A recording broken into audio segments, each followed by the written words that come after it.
Ry havako malala amin'ny tompo ho aminareo anie ny fahasoavana sy ny fiadanana avy amin'ilay Andriamanitra ray sy Jesoa Kristy tompontsika. Amen. Andeha hifaly hikarakara ny tranon'Andriamanitra. Andeha hifaly hikarakara ny tranon'Andriamanitra. Ao amin'ny bokin'ny Ezra toko 7 ny andininy 9 hatramin'ny andininy 17 dia manentana antsika manao hoe andeha hifaly hikarakara ny tranon'Andriamanitra.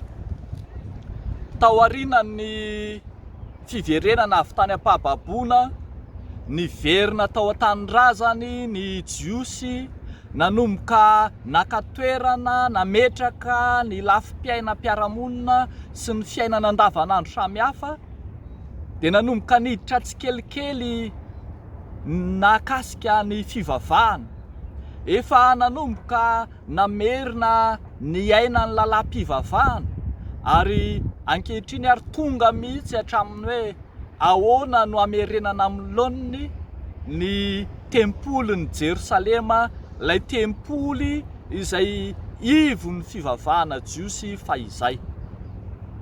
Eo am-peritreretana an'izany rehetra any dia indreo ny jiosy miray fo, miray fanahy, miara-mientana, mikendry sy mihevitra ny amin'izay hatanterahana izany fikasana tsara izany. Ndreo ary zany manao fanavaozana ny tempolin'ny Jerosalema ny vahoaka rehetra, miainga amin'ny lalam-pisoronana, amin'ny fomba mpivavahana samihafa, tarihan'ireo mpisorona sy levita, indreo fa miara-mientana ny rehetra, ka dia feno fideranan'Andriamanitra ny levita, ka dia mideran'Andriamanitra manao hoe misaotra ny Jehovah izy fa tsara izy ary mandrakizay ny famondram-pony. Fa ankoatr'izay dia indro manomboka mihevitra ny amin'ny foto-drafitrasa anarenana ny tempoly ka nametraka ny vato fototra, ny vato fehizoro, ny ady fototry ny tempoly vaovao izy ireo, ka dia ndreo niara-paly amin'ny fanatanterahana fibanjinana indray ilay tempoly vaovao izay ahorona ao tao aorianan'ny fahababoana. Dia hitantsika tsara rehefa mamaky isika manomboka amin'ny andininy 12 sy ny 17 fa fanarenana feno fihetsem-po na mpihetsi-po ny olona rehetra ny zavatra izy, ka dia ny fangaro tao ny ranomaso sy ny fifaliana, fa ny zava-dehibe dia ny fahatsiarovana, ny fanorenana indray ny tempolin'ny Jerosalema. Ry havako malala ao amin'ny tompo, ho antsika ankehitriny koa dia tena zava-dehibe ny fanatsarana sy ny fikarakarana ny tranon'Andriamanitra, ka izay rehetra fanomezam-pahasoavana ananantsika dia samy ampiasaintsika hametrahana tsara sy hahakanto ary hahatsara ny tranon'Andriamanitra. Miezaka arak'izay azo ataon'ny kristianina rehetra mifanome tanana, miara-mientana, manao soroka miara-milanja, tongotra miara-mamindra, tanana miara-mandray ny amin'izay azo atao rehetra ny amin'ny fanaovana ny tranon'Andriamanitra.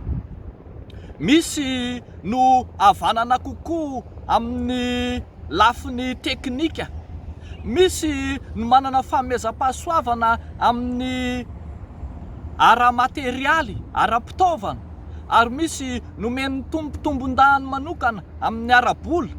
Dia samy entana ny rehetra fa ny tanjona dia izao manao hoe hifaly isika hikarakara ny tranon'Andriamanitra. Jereo dinio ny tranon'Andriamanitra hivavahanareo isan-kalahady.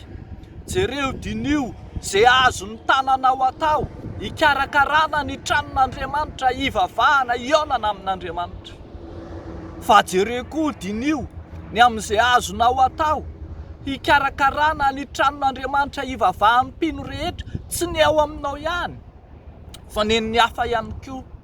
Fa mbiaiza tokoa moa raha toa ka manjelatra sy mangirana tokoa ny tranon'Andriamanitra ao aminao. kanefa ny tranon'Andriamanitra iangonan'ny sasany izay marefo noho ianao dia toa mamenatra indray. Ry havako malala ao amin'ny Tompo, ataovy izay azony tananao atao, ampiasao ny fanomezam-pahasoavana rehetra hikarakarana ny tranon'Andriamanitra. Raha ho amin'ny haitao samihafa dia ampiasao izany. Raha ho amin'ny zavakanto samihafa, hira, mozika, fitendrena samihafa dia ampiasao izany hiderana an'Andriamanitra eo anivon'ny fiangonana. Raha ho amin'ny fahafahana samihafa dia ampiasao izany hahatsara sy hanomezana lanja ny tranon'Andriamanitra. Ny tanjona ry havana dia izao manao hoe hiaraka hifaly, hiaraka hanompo, hiaraka hidera an'Andriamanitra ny olona rehetra, ka ho tsapanao fa nisy dia tananao tao amin'ny tranon'Andriamanitra io. Ho tsapanao fa misy anjara biriky avy aminao amin'io tranon'Andriamanitra io mba ho voninahitr'Andriamanitra irery ihany izany rehetra izany. Mandehana ry havako, ataovy mitondra fifaliana ho anao ny anjara biriky entinao anasoavana ny tranon'Andriamanitra. Dia n'Andriamanitra irery ihany ny voninahitra. Amen. Hivavaka isika ry havako. Andriamanitra rainay izay ny an-danitro, misaotra anao zahay fa nomenao fiangonana tsara tarehy hiderana sy hanomezana voninahitra ny anaranao.